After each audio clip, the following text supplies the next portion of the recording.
Then in the summer of 1793, while home at Montpelier, I began receiving letters from Thomas Jefferson, who was then Secretary of State and still in Philadelphia, telling of a terrible yellow fever epidemic ravishing that city. September the 8th. The yellow fever increases. The week before, 3 a day died. Now about 33 a day die. And one was being born, my son, William Temple Todd. For safety, my dear husband took the family outside the city to Gray's Ferry, but returned to Philadelphia to take care of his parents in his business. On September 29th, his law clerk died. On October 2nd, John's father passed away, followed by his mother on October 12th.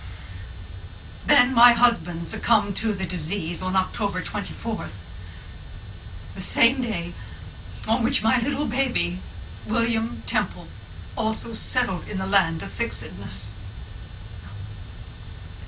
Dolley's mother wrote, "It seems to me as if her heart would break. How distressing is her situation. Friendless, she is in debt for the burial of her babe and nearly moneyless, having only $19 left. We must leave this place in a few days." Dolley, her son Payne, her sister Anna, and her mother did move back to the city, into her mother's boarding house when the epidemic was declared over. About 5,000 people had died. The following May, I wrote my will, naming my friend Aaron Burr as guardian for Payne should I die. I knew Aaron would see to his education and thus help establish his future path in life. Little did I know that it would be Aaron who would help establish my future path in life, as about that same time I wrote to my friend Eliza Collins. Aaron Burr says that the great little Madison has asked to be brought to me this evening. Ah, yes, my famous nickname, Little, because I stood only 5 feet 4 inches tall and weighed just 100 pounds.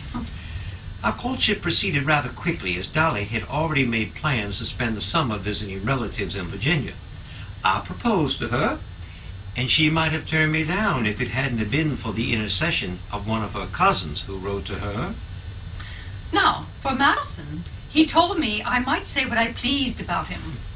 To begin, he thinks so much of you in the day that he has lost his tongue. At night he dreams of you and starts in his sleep, calling you to relieve his flame, for he burns to such an excess that he will be shortly consumed. And he hopes your heart will be callous to every suitor but himself. He has consented to everything I have written about him with sparkling eyes. After some delay, Dolley replied that she would marry me. I wrote to her, "Oh, I received some days ago your precious answer. I cannot express but hope you will conceive the joy it gave me. I hope you will never have another deliberation on that subject. If the sentiments of my heart can guarantee those of yours, they assure me there can never be a cause to doubt our love." On my wedding day, I wrote to Eliza Collins, "In this union, I have everything that is soothing and grateful in prospect, and my little Payne will have a generous and tender protector." On September 15th, 1794, Jemmy, at 43 years of age, and I at 26, were married at Harewood, the estate of my sister Lucy and her husband, George Steptoe Washington. And I was read out of the Quaker faith for marrying outside the religion.